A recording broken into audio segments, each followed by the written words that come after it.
Assalamualaikum warahmatullahi wabarakatuh. Perkenalkan, nama saya Nur Hikmah AR. Perkenalkan, nama saya Siti Armina. Dan perkenalkan, nama saya Haryanti. Kami dari kelompok 6 dari kelas PGSD 3B Universitas Muhammadiyah Makassar. Di sini kami akan membahas mengenai COVID-19 dan tantangan demokrasi Indonesia. Hampir genap setahun pandemi COVID-19 melanda dunia dan mengguncang seluruh lini kehidupan. Menteri Luar Negeri Retno Marsudi berpendapat demokrasi menjadi alat bagi setiap negara untuk melawan pandemi COVID-19. Pada masa sulit seperti sekarang ini, penegakan demokrasi merupakan hal yang penting. Retno menjelaskan ada 3 pandangan Indonesia dalam menegakkan demokrasi di masa pandemi. Pertama, pentingnya memulihkan kepercayaan terhadap demokrasi. Itu dengan menunjukkan demokrasi dapat memberikan ruang dialog untuk pengambilan kebijakan publik. Misalnya, pembentukan Komite Penanganan COVID-19 dan pemulihan ekonomi nasional. Kedua, pentingnya menjaga nilai dan norma demokrasi hingga pasca pandemi COVID-19. Selama pandemi, demokrasi terbukti memberikan ruang bagi adaptasi tanpa harus mengurangi dasar demokrasi, seperti pelaksanaan Pilkada 2020 dengan protokol kesehatan yang ketat. Ketiga, pentingnya memupuk solidaritas demokrasi dalam melawan pandemi. Retno menekankan bahwa hak individu dapat berjalan seiring dengan kepentingan kolektif masyarakat.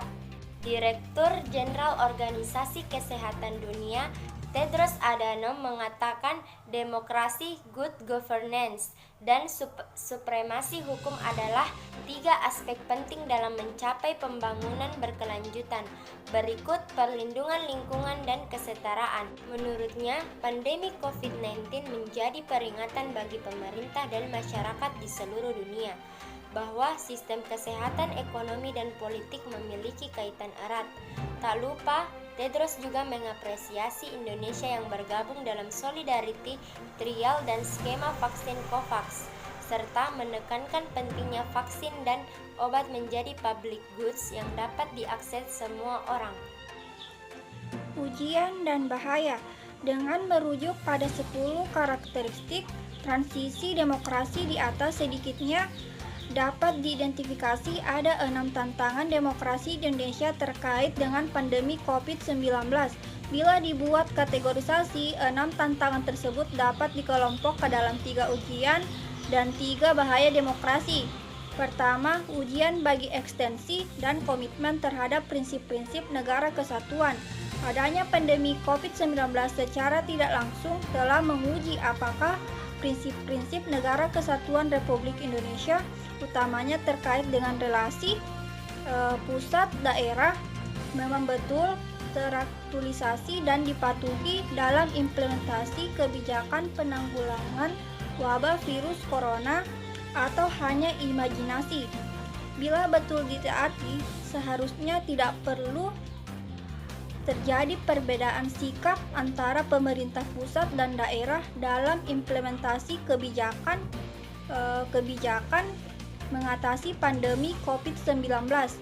Dikatakan demikian karena dalam negara kesatuan, prinsip relasi kewenangan antara pemerintah pusat dan daerah ialah berbagi kekuasaan, bukan pemisahan kekuasaan seperti pada negara federal. Selanjutnya yaitu, jika pada kenyataannya pemerintah daerah berkesan merasa memiliki otonomi penuh, inilah yang perlu dikoreksi untuk diluruskan. Namun pada sisi lain, pemerintah pusat sebagai empunya kewenangan niscaya dituntut ketegasan dan kepastian dalam implementasi dan keputusan yang telah diambil. Inilah sejatinya karakter dari strong state yang memang harus diperhatikan pemerintah pusat dalam mengatasi kondisi genting akibat wabah COVID-19 yang mencekam saat ini. Yang kedua, ujian bagi kualitas dan kualitas kepemimpinan pemerintah pusat daerah. Sejak tahun 2004, Indonesia telah menerapkan pilpres langsung dan mulai tahun 2005 pelaksanaan pilkada langsung secara teoritis. Pemilu langsung dinyatakan akan menghasilkan pemimpin. Dalam mengikuti logika teoritis ini tidak berlebihan jika dikatakan bahwa kehadiran wabah COVID-19 secara kualitas para pemimpin hasil pemilu langsung disebut. Yang ketiga yaitu ujian kohesi sosial dan kepatuhan terhadap state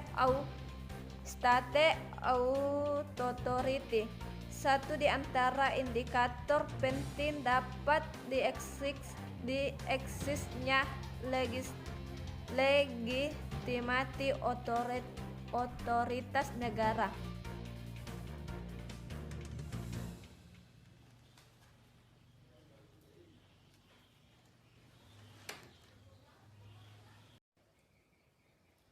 Kawan-kawan, per hari ini jumlah positif COVID-19 telah mencapai angka 1 juta lebih. Ngeri ya kawan-kawan? Nah, ternyata hal ini disebabkan oleh masyarakat yang tidak mematuhi atau cenderung mengabaikan aturan protokol kesehatan yang telah ditetapkan oleh pemerintah. Oleh karena itu, kita sebagai warga negara atau sekaligus pelajar, marilah turut bergerak mencegah penyebaran wabah berbahaya ini dengan minimal menerapkan 3M. Yang pertama, memakai masker, dan kedua, mencuci tangan, dan yang ketiga, dengan selalu menjaga jarak. Sekian materi yang dapat kami bawakan, semoga dapat bermanfaat. Wassalamualaikum warahmatullahi wabarakatuh.